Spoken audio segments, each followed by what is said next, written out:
কিছু মানুষ আছে আপনার সাথে এমন ভাবে মিশবে, তারপরে আপনার ভিতরের কথা গেলে মিশবে, তারপরে আপনার ভিতরের কথা গেলে ধীরে ধীরে বের করে নেবে। নেওয়ার পরে তার কাছে আপনাকে বন্দি করে ফেলবে। তারপরে দেখা গেছে আপনাকে এমন ভাবে টর্চারিং করবে যে তুই আমাকে এটা করবি, এটা দিবি না দিতি না বল, তাহলে আমি এই যে দেখ তোর কথাগুলি সব রেকর্ড করে রাখছি, এখনই ছেড়ে দিব। তো আপনি কি করবেন? মান সম্মানের ভয়ে, ইজ্জতের ভয়ে তার কথা শুনতে বাধ্য, তার টাকা দিতে বাধ্য। এরকম মানুষের কাছ থেকে আসলে দূরে থাকাটাই খুব ভালো মনে হয়।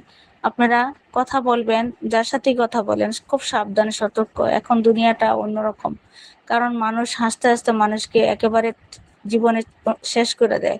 মানে কি বলতাম, বলার কোনো ভাষা নেই। অনেকেই তো আমার কাছে আসে, দেখি তাদের কান্না দেখলে নিজের কান্নাও ধরে রাখতে পারি না। আসলে মানুষ কতটা পরাজিত হয়ে আমার কাছে আসে। জানি না আল্লাহ তাআলা মানুষকে কেন এত শাস্তি দেয়, কোন গুনার কারণে।